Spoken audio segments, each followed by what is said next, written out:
Hey, hang on, let me get switched back over. How's it going? Good. How are you? I'm good. I'm good. Awesome. Awesome. I have you all to myself right now? Right. Yeah. Yeah, you Oh do. my gosh.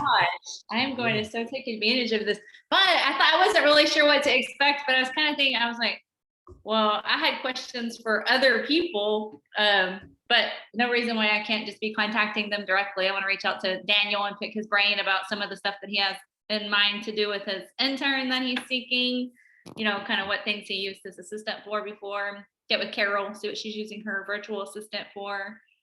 Yeah. Um, I mean, and I can kind of get into some of that too, because it's like I gave them tasks, but yeah, um, exactly. the purpose of the monthly Q&A calls is because Power Unit is broken up into two different sections, so not everybody has access to the Monday coaching calls. And so just this monthly Q&A calls are for people who are just going through the digital program and can't ask questions normally. So they get, a once a month opportunity for kind of stuff based on what they're going through on the curriculum. But we can definitely use this opportunity to talk VAs and all that kind of stuff. Okay, yeah, I appreciate that.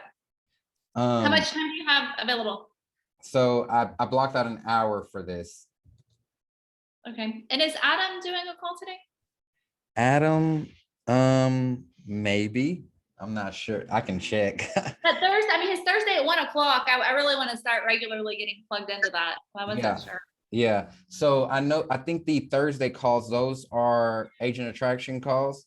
Mhm. Yeah, so it's normally him and Mike Gerbic that does them.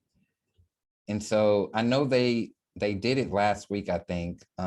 Yeah, so it is happening today at 1.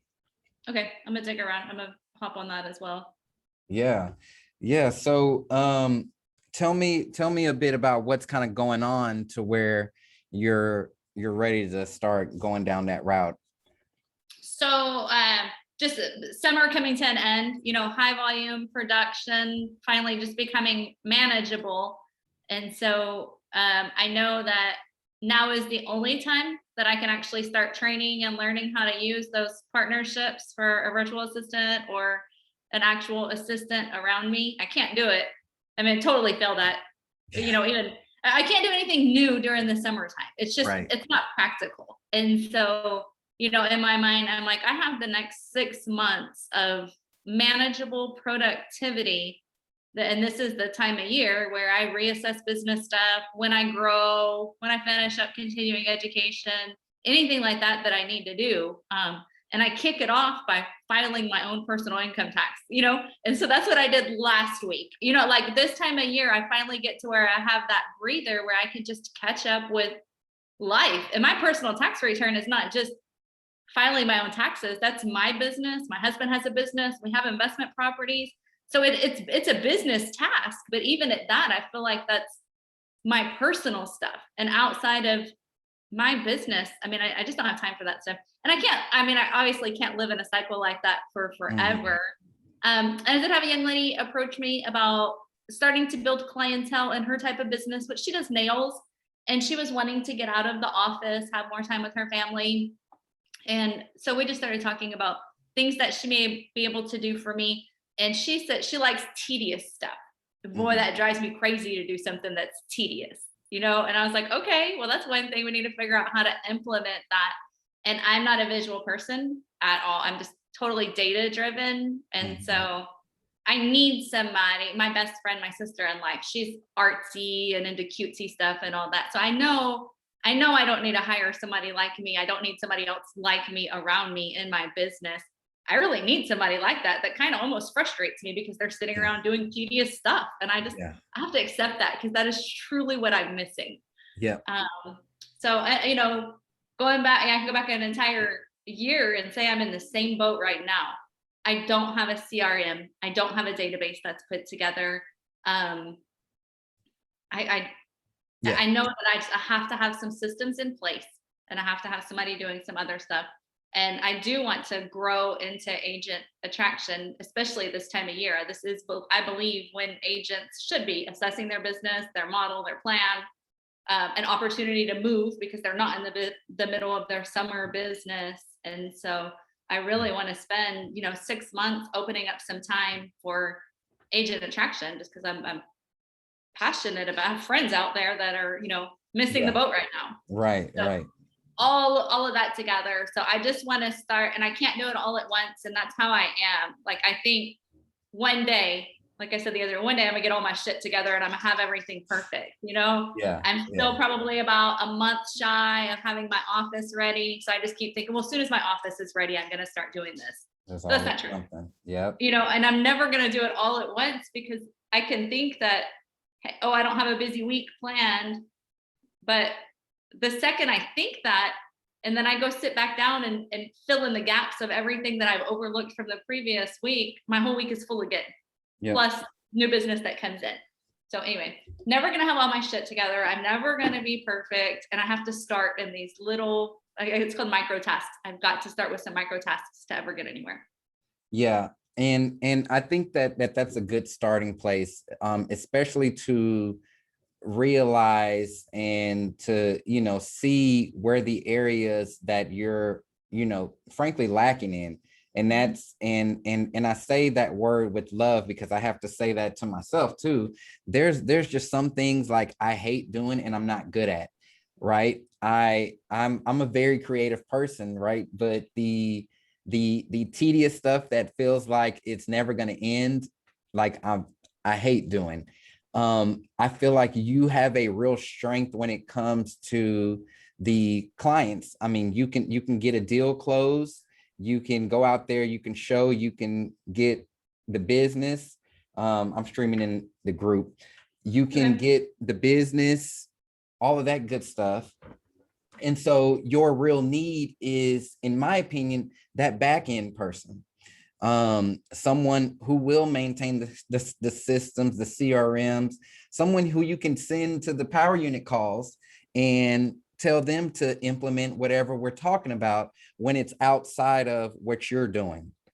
So I say a first task you want to take, even before you go and find this person, is decide what you truly want to do and what you're great at. And even if it's just showing the clients, having the conversations, coffee meetings, all that kind of stuff, then that's fine for you to just have 3 jobs, because we know that 80% of the money is done by those 20% of those activities. So that's fine that you're just doing 20% of the activities.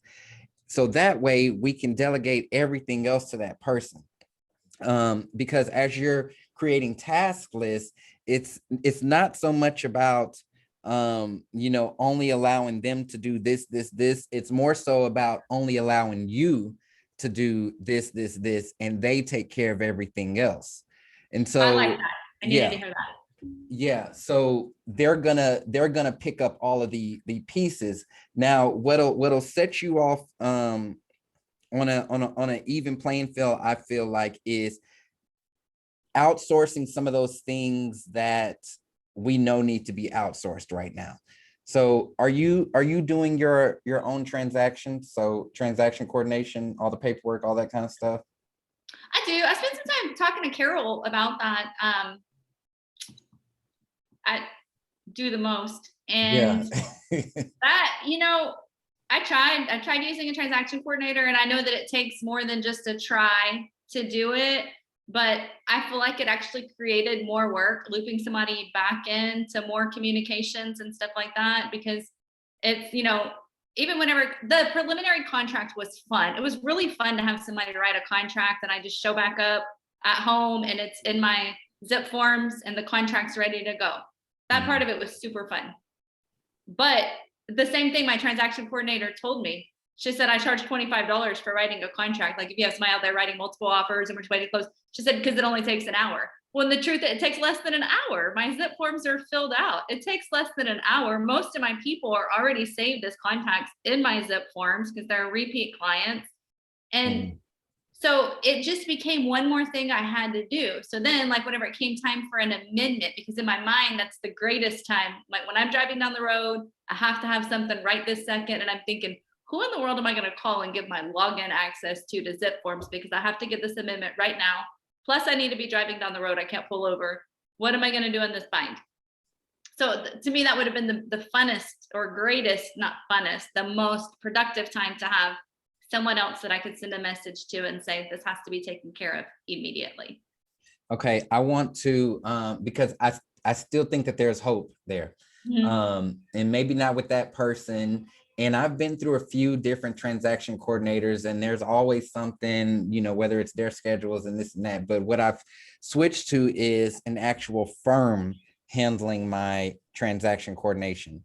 So the firm that I use, and I'll give you their information. The firm that I use, they actually, the owner of it was an owner of a KW Market Center, and he, you know, brought on transaction coordinators to support his KW office. And then he kind of said, screw this KW stuff. I'm going to take all my transaction coordinators and start a company. And so they're actually here in Texas, which is great because they know all of Texas documents and how the process works. And I found that to be extremely helpful because they know how to fill out an addendum or whatever it is, but they also have a process really dialed in. I'll say this, the first transaction coordinator that we were assigned to, I didn't too much like. I mean, she did the job, but there wasn't anything that was just spectacular, you know, versus the one that I'm with now with this same company. She's spectacular to the point of, yes, shooting a text message. I need this done for this. And again, it's a whole firm. And so if she's ever out for some reason, she immediately has an assistant. They jump on there. And the process of submitting a contract is literally the process of submitting something in SkySlope almost, except not as many fields to fill out. You upload it and they literally take it from there. From, you know, you don't have to introduce anybody because they're going to be the ones to send that first email to title to the lender. So it's like from the start, they're on it. They're not expensive. I mean, they're about average, I want to say $350 a transaction. They can do listings, they can do MLS in, like whatever you want, really. So you froze, Jason. What? You're back. I was gonna say, I still saw Austin moving around, but you froze. Oh, okay. Am I good now? Yeah. Yeah.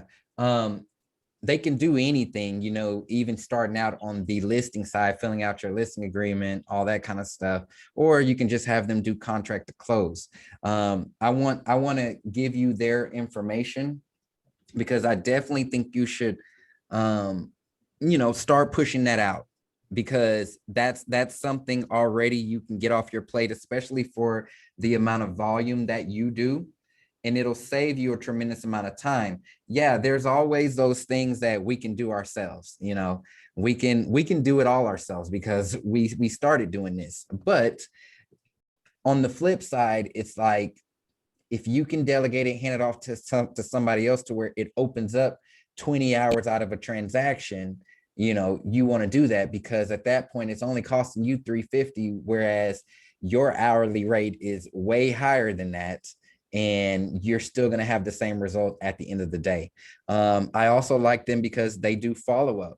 So even when the transaction's done, that 30, 60, 90 a year after, it's still follow up on your behalf for those things. So again, I'm going to give you the name of the company is Empower, EMPOWER Transactions.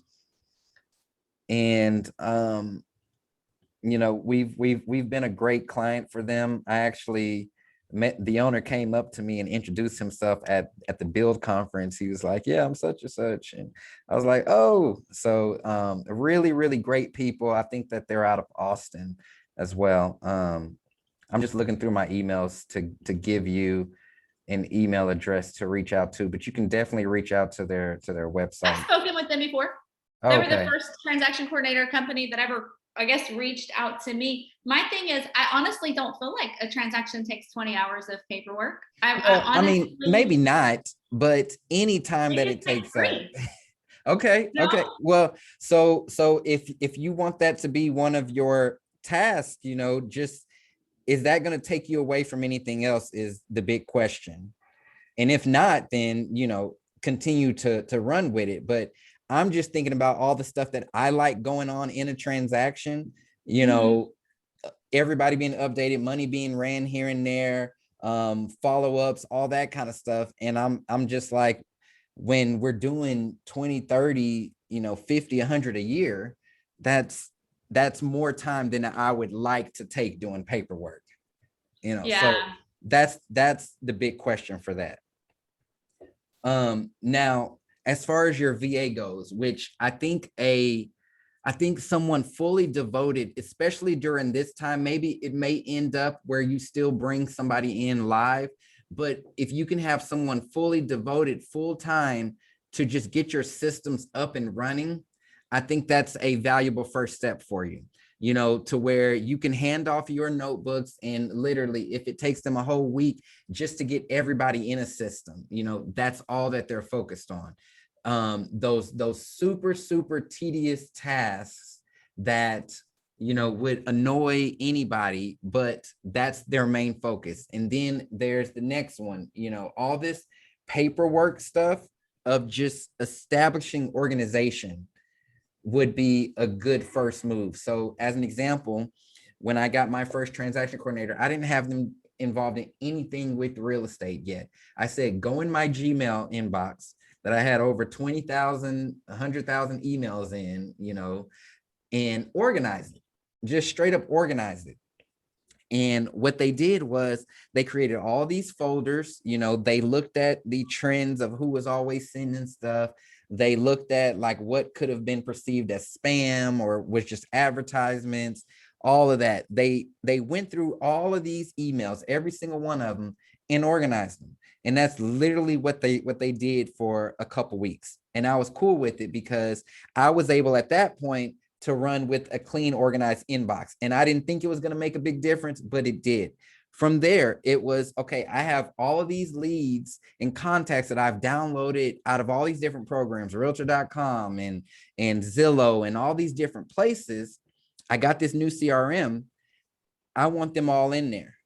Okay, so that was another big task, like putting all those people in there. And of course, we can say, yeah, I could just import the leads, but for one, we don't. And then secondly, there's always something. Either it puts the first name and last name together, or it doesn't put the right phone number in the right place, doesn't bring it, like put it all in there and get it looking right. So that was another thing. The Google Drive was another one. So Holly, I had a desktop probably with like 800 different icons on it, and I literally copied my whole desktop into a Google Drive and said, organize this, make it look pretty, make it organized. That was another task. Once I had that type of stuff established in the back of the house, then I can start introducing systems like that we teach in Power Unit, the gifts and the letter of the heart and the cards and all that kind of stuff, because everything was in one place. So it made introducing those automations and things a lot easier, because there was literally no reason not to at that point, and it was setting the stage now for even bigger systems, because you have this foundation of at least organized contacts at the end of the day. So you can get a virtual assistant for $5 an hour just to do that, just to just level it up, and then when you get this live person in there, for one, they're not walking into chaos, but they're going to have a whole lot of tasks to do, because now you're going to have them doing systems like sending this out, sending that out, calling that person, scheduling in a coffee meeting, all of that kind of stuff, where it makes more sense for that live person to be there with that friendly voice and all that, versus someone just behind the scenes on the computer, doing data entry, essentially. That is exactly what I needed, because I keep on, everything sounds great. Send everybody a card, call everybody, do something. All that stuff sounds great. But I'm like, I can't even send people a thank you card that I intend to send a thank you card to, because guess what? I really don't have their address. And I'm not going to spend 20 minutes finding it. And then I'm going to write it on a sticky note and I won't have it tomorrow either. And so that, I mean, like, I have nothing for a foundation. You know, I have a cell phone and my cell phone's downloaded into a spreadsheet. I had somebody take care of that last year because I was going to import into KV Core for my database, but I have a wreck of a database. I have a whole list of people's cell phone contacts here, but then I have my email that's not integrated with those cell phone contacts. So they still need to be matched up and stuff. So that's exactly what I needed. Thank you. Perfect. I'm gonna give you a few websites. Okay. On onlinejobs.ph. Another one is going to be upwork.com. Another one, fiverr.com.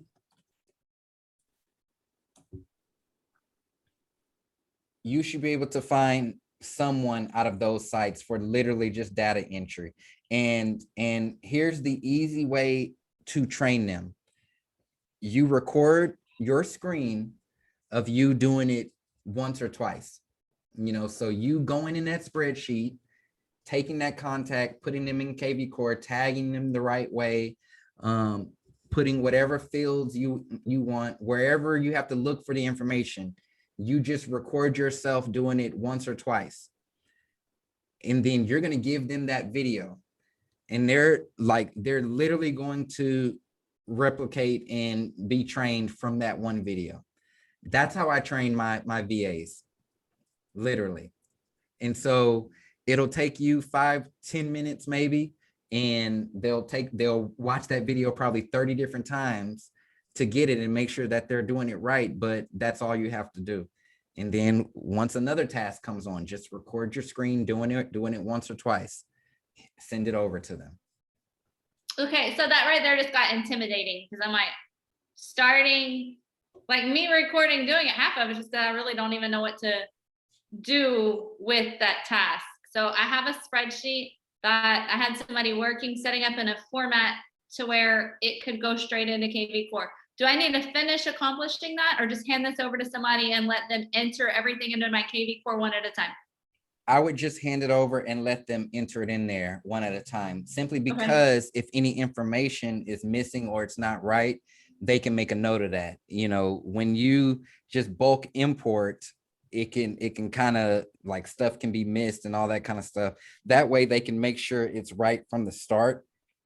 And they can get the hang of using KV Core and stuff in case there's something you want them to do in the future through KV Core. They at least know how to work it instead of just clicking the import button.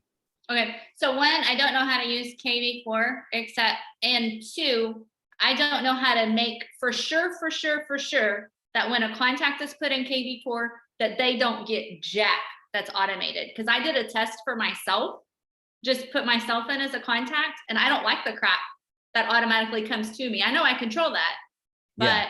I don't have that confidence that if a contact is put in there, that they're not going to get some random generated message that I don't want them to have.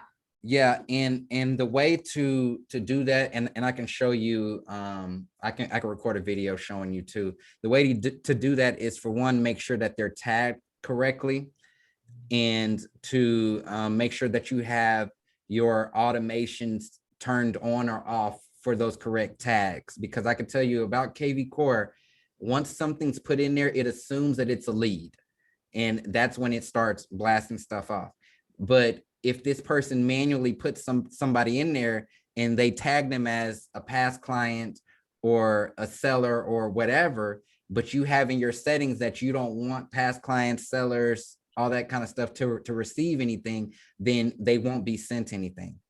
And there's other things that you can put on contacts, because so it's like you can automatically click the unsubscribe button from the get-go. They won't receive anything, but it's just about making sure that they're tagged correctly from the start. And that would be a problem if you just do that bulk import, because it's just going to assume all those people that you're importing are all leads and start that cycle. And so we would just make sure that they're tagged the right way. Okay. So it's like, I feel like I have to learn KV Core in order to ever use a database. Or not necessarily. I mean, you can kind of learn it on the fly, but I've put my assistants in trainings before. So if there's a KV Core training happening in the world, make them sit in it. So that way they can learn it from the start. They can learn how to import, how to do all that. And so it's not falling on you to train them and teach them. Like for instance, the Top Agent Experts group, I have my assistant Miriam, she's in that group. And so she has to watch for the upcoming training. She has to see what's happening, watch anything that I feel like she should watch. So that way she can learn that. And it's not a matter of me watching it, then reteaching it. And maybe I missed something because I don't have it from the get-go. It's just put them directly there. Okay.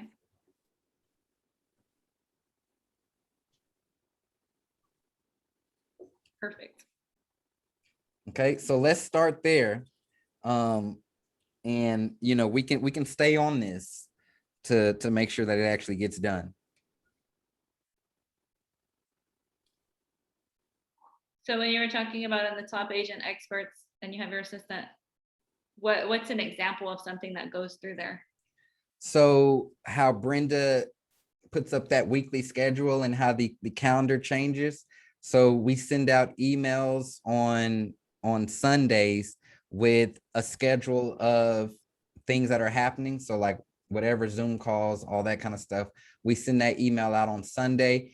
If so like I have part of my automation process whenever someone new joins the line, it's automated that they receive text messages about the Tuesday onboarding call. Well, this past week, Brenda rescheduled the call to Wednesday. And so, you know, luckily she was in that group. So she was able to let the new people know who were supposed to be on that Tuesday call that it's been rescheduled because they're not in the Top Agent Experts group for some reason, or, you know, whatever the case is.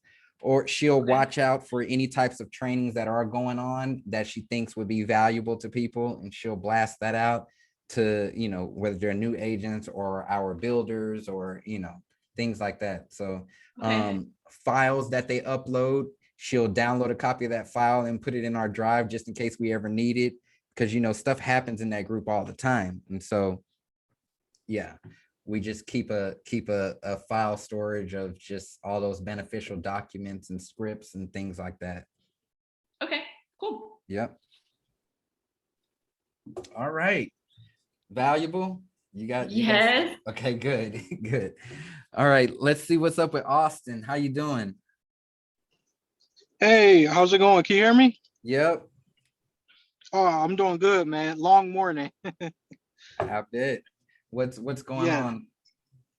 on? So I wanted to ask you about branding. I Yep. wanted to start getting into like the merchandise. You know, the hats with my logo on it, the shirts, the water bottles that everyone have, the wristbands, you know, things like that. You know, just to put, you know, just so that my agents have gear of, Yep. you know, representation of the team. Yep. Yeah. So you want to know where to get them, or? Yeah. I've never been down this road before, so I guess if you can give me a quick Sure. overview of, Sure. and also if you have some vendors that you can maybe recommend. Yep. So I like this website. It's discountmugs.com. So discount, then mugs.com. And I like them because they do all of that, but they have really low minimum order quantities. So like how a bunch of these websites out there, you have to order 100, 200 of anything, and it's a lot of money. They'll let you Yes. order 5 of something or 1 of something. Okay. So and they're pretty affordable. So all of pretty much any swag that anybody gets from me, where there's power unit stuff, founder stuff, it's all from them, really. Another concept that we are testing out is this other website, and it's swag.com, swag.com. And what we're testing with that is they actually allow you to create boxes. So like those subscription type of boxes that you can get, and Yes. they'll have the box branded and all that kind of stuff. Mhm. You Yes.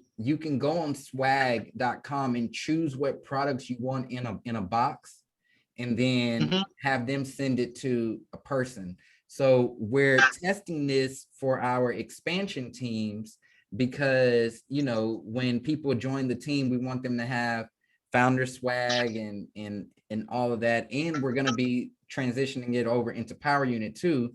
When new members join Power Unit, they'll just receive this gift box in the mail, with Do the Most t-shirt and bottle, essentially the things that people Yeah. got at the event. And they just automatically fulfill it for you. So you don't have to hold and carry that inventory in your office. Some best practices with that stuff though is don't go balls to the wall ordering 100 of everything. Like just Okay. maybe get 20, get enough Okay. for your people now, and then maybe a few extras there. And as you see that you're running low, then just place another order. And the reason why I say that is because after you place an order and stuff, then they start sending you coupons.